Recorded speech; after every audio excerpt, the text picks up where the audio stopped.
नमस्कार दोस्तों, स्वागत है आप सभी का हमारे YouTube channel interesting mysteries and facts में।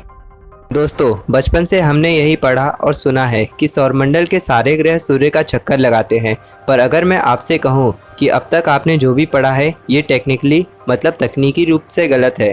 जी हाँ, ये सच है। सभी ग्रह असल में सूर्य का चक्कर नहीं लगाते। अब आप ये कहेंगे कि ग्रह सूर्य का चक्कर नहीं लगाते तो किसका चक्कर लगाते हैं, और अगर ग्रहों द्वारा सूर्य का चक्कर लगाने की बात गलत है तो ये हमें क्यों पढ़ाया जाता है। आपके दिमाग में ये बात भी आई होगी क्या इंटरनेट पे मौजूद वीडियोस और पिक्चर्स भी गलत हैं जिसमें यह दिखाया जाता है कि ग्रह सूर्य का चक्कर लगाते हैं। इसका जवाब है नहीं, न तो पिक्चर्स गलत हैं और ना ही कोई वीडियो। ग्रहों द्वारा सूर्य का चक्कर लगाई जाने वाली बात इसलिए पढ़ाई जाती है ताकि आप टेक्निकल चीज़ों को समझे बिना ही ग्रहों और सौरमंडल के व्यवहार और घटनाओं को समझ सके। आज के इस वीडियो में हम ये जानेंगे कि सभी ग्रह किसका चक्कर लगाते हैं, ये भी जानेंगे कि खुद सूर्य किसका चक्कर लगाता है, और साथ ही साथ ये भी कि आपको ये क्यों पढ़ाया जाता है कि सभी ग्रह सूर्य का चक्कर लगाते हैं। तो चलिए शुरू करते हैं आज का ये वीडियो। आज तक हमने पढ़ा है कि प्लैनेट गो अराउंड द सन, यानी ग्रह अपने मात्र तारे का चक्कर लगाते हैं। पर सच यह है कि सभी ग्रह और उसका तारा दोनों एक पॉइंट का, जो कि दोनों का सेंटर ऑफ मास होता है, उसका चक्कर लगाते हैं। टेक्निकल भाषा में इसे बैरी सेंटर कहा जाता है। आइए जानते हैं कि बैरी सेंटर क्या होता है और ये सारी चीज़ें कैसे काम करती हैं। बैरी सेंटर को समझने से पहले आपको सेंटर ऑफ मास की जानकारी होना आवश्यक है। किसी भी बॉडी का सेंटर ऑफ मास ज़रूर होता है। सेंटर ऑफ मास वो पॉइंट है जिस पॉइंट पे रिस्पेक्टेड बॉडी को बैलेंस किया जा सकता है। सेंटर ऑफ मास बॉडी में कहीं भी हो सकता है। ये निर्भर करता है कि बॉडी में मास का डिस्ट्रीब्यूशन यानी बिखराव कैसा है। आप इसे कुछ उदाहरण से समझ सकते हैं। कल्पना कीजिए एक ऐसे डंबल की जिसमें दोनों ओर समान वजन हो। ऐसे डंबल में उसका सेंटर ऑफ मास बीचों बीच होगा। अब आप एक हथौड़ी की कल्पना कीजिए। इसमें लकड़ी वाले भाग का वजन कम होता है और लोहे वाले भाग का वजन अधिक होता है। इसलिए हथौड़ी का सेंटर ऑफ मास सेंटर से लोहे वाले भाग की ओर शिफ्ट हो जाएगा, और यदि लोहे वाले भाग का वजन लकड़ी के वजन से ज़्यादा ही अधिक है तो इसका सेंटर ऑफ मास लोहे के अंदर ही होगा। तो इन उदाहरणों से हमने क्या जाना कि अगर किसी बॉडी का मास इवनली डिस्ट्रीब्यूटेड है तो सेंटर ऑफ मास बॉडी के बीचों बीच होगा, और अगर किसी बॉडी का मास एक एंड में ज़्यादा है तो सेंटर ऑफ मास उस एंड की तरफ शिफ्ट हो जाएगा। अब हम बात करते हैं बैरी सेंटर की। जैसे हर बॉडी का एक सेंटर ऑफ मास होता है, वैसे ही स्पेस में हर दो बॉडीज़ के बीच एक कॉमन सेंटर ऑफ मास होता है जिसे बैरी सेंटर कहते हैं। यही वो पॉइंट है जिसके इर्द गिर्द तारे भी घूमते हैं और ग्रह भी। अब जानते हैं कि ये पॉइंट होता कहाँ है, तो इसका उत्तर यह है कि इसकी कोई फिक्स पोजीशन नहीं है। ये निर्भर करता है कि दोनों बॉडीज़ का मास कैसा है। अगर एक बॉडी का मास दूसरे बॉडी के मास से ज़्यादा है तो बड़े मास वाले बॉडी की तरफ बैरी सेंटर शिफ्ट हो जाएगा। बॉडीज़ के मास में जितना ही अंतर होगा उतना ही बैरी सेंटर बड़े मास वाले बॉडी की तरफ चले जाएगा। उदाहरण के लिए अगर हम सूर्य और पृथ्वी की बात करें तो सूर्य का मास पृथ्वी के मास से काफ़ी अधिक है। इसलिए सूर्य और पृथ्वी का बैरी सेंटर सूर्य के सेंटर के करीब होता है। सूर्य भी इसी सेंटर का चक्कर लगाता है और पृथ्वी भी। चूँकि हम पृथ्वी के नज़रिए से देखते हैं तो हमें ये दिखाई देता है कि ये किसी बैरी सेंटर का नहीं, सूर्य का ही चक्कर लगा रही है। पर चीज़ें उस समय अच्छे से क्लियर हो जाती हैं जब हम जुपिटर यानी बृहस्पति ग्रह का उदाहरण लेते हैं। बृहस्पति ग्रह पृथ्वी की तुलना में काफ़ी ज़्यादा विशाल है।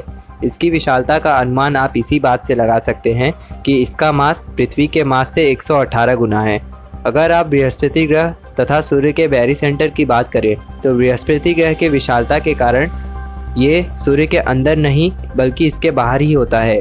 चूँकि सूर्य और बृहस्पति ग्रह दोनों इसी कॉमन पॉइंट का चक्कर लगाते हैं, हमें कुछ ऐसा नज़ारा देखने मिलता है। हो सकता है आप में से कई लोग अभी तक ना समझ पाए हों कि दोनों बॉडीज़ के मास में अंतर होने के कारण बैरी सेंटर के लोकेशन और दोनों बॉडीज़ के ऑर्बिट्स पे क्या फ़र्क पड़ता है। इसे आप इन एग्जाम्पल्स से समझ सकते हैं। इस वीडियो को ध्यान से देखिए। इसमें दोनों बॉडीज़ का मास सेम है, इसलिए इनका बैरी सेंटर बिल्कुल बीच में है और दोनों बॉडी इसी बैरी सेंटर का चक्कर लगा रहे हैं। इस वीडियो में एक बॉडी का मास दूसरे बॉडी के मास से ज़्यादा है, इसलिए बैरी सेंटर बड़े मास वाले बॉडी के ज़्यादा करीब है और छोटे मास वाले बॉडी के दूर है। इस वीडियो में दोनों ही बॉडी के मास में बड़ा अंतर है, इसलिए बैरी सेंटर बड़े मास वाले बॉडी के अंदर ही है और दोनों उसी का ही चक्कर लगा रहे हैं। अब ज़रा इस वीडियो को ध्यान से देखिए। इसमें बड़े मास वाले बॉडी की तुलना में छोटा मास वाला बॉडी कुछ ज़्यादा ही छोटा है, इसलिए बैरी सेंटर बड़े मास वाले बॉडी के सेंटर के बिल्कुल करीब ही होगा और दोनों इसी का चक्कर लगाएंगे। अब वीडियो को अगर ध्यान से ना देखें तो ऐसा लगेगा कि छोटा बॉडी बड़े बॉडी का ही चक्कर लगा रहा है और बड़ा बॉडी वहीं पे स्टिल है। अगर हम अपने सोलर सिस्टम की बात करें तो इसका खुद का भी एक बैरी सेंटर होता है। यह सोलर सिस्टम में मौजूद सभी बॉडीज़ के कंबाइंड मास का सेंटर होता है, चाहे वो सूर्य हो, चाहे ग्रह या कोई अन्य पिंड। सभी के सभी ऑब्जेक्ट इसी सोलर सिस्टम के कॉमन बैरी सेंटर का चक्कर लगाते हैं। ये बैरी सेंटर हमेशा एक ही जगह पर फिक्स नहीं होता, बल्कि लगातार बदलता रहता है। ये बैरी सेंटर कहाँ होगा ये इस बात पर निर्भर करता है कि सारे ग्रह और अन्य पिंड उस समय अपने ऑर्बिट में किस जगह पे मौजूद होंगे। चूँकि अकेले सूर्य का मास हमारे पूरे सौरमंडल के मास का 99.87% होता है, इसलिए ज़्यादातर समय हमारे सोलर सिस्टम का बैरी सेंटर सूर्य के अंदर होता है, पर कई बार ये सूर्य के सरफेस के बाहर भी होता है। बैरी सेंटर का चक्कर लगाने के कारण ही हमारा सूर्य अपने जगह से हिलता उल्टा रहता है। ज़्यादातर समय हमारे सोलर सिस्टम का बैरी सेंटर सूर्य के अंदर ही होता है, इसलिए हमें ऐसा लगता है कि सारे ग्रह बैरी सेंटर का नहीं सूर्य का ही चक्कर लगा रहे हैं। इसलिए हम आसान भाषा में कह देते हैं कि सारे ग्रह सूर्य का चक्कर लगाते हैं। इस तस्वीर में आप देख सकते हैं कि किस तरह हमारे सोलर सिस्टम का बैरी सेंटर हर साल चेंज होते रहता है। बैरी सेंटर का कंसेप्ट स्पेस में मौजूद हर दो ऑब्जेक्ट के बीच में लागू होता है, चाहे वो तारों और ग्रहों का ग्रुप हो, ग्रह और उपग्रह का, या फिर दो उपग्रहों का। उदाहरण के लिए अगर हम पृथ्वी और चांद की बात करें तो पृथ्वी चांद से काफ़ी बड़ा है, इसलिए दोनों के बीच का बैरी सेंटर पृथ्वी के खुद के सेंटर से मात्र 4671 किलोमीटर दूर बनता है। इसी पॉइंट का चक्कर पृथ्वी भी लगाती है और चांद भी, पर यह बैरी सेंटर पृथ्वी के खुद के सेंटर के नज़दीक होता है, इसलिए ऐसा लगता है कि चांद पृथ्वी का चक्कर लगा रहा है, किसी बैरी सेंटर का नहीं। बैरी सेंटर के कंसेप्ट का इस्तेमाल हम दूर मौजूद ग्रहों को खोजने के लिए करते हैं।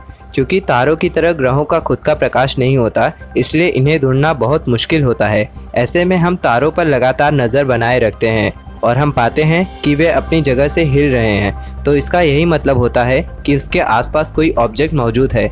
अगर उस ऑब्जेक्ट की अपनी खुद की लाइट नहीं है तो हम कह सकते हैं कि वह एक ग्रह ही होगा। आशा करता हूँ कि आपको ये वीडियो पसंद आया होगा। अगर आप इस प्रकार के और वीडियोस देखना चाहते हैं तो हमें कमेंट सेक्शन में ज़रूर बताएं। अगर आपको वीडियो पसंद आया है तो इसे लाइक कीजिए। अगर आप चैनल पर नए हैं तो इसे सब्सक्राइब कीजिए। बेल आइकन को दबाना ना भूलें और वीडियो को ज़्यादा से ज़्यादा शेयर करें।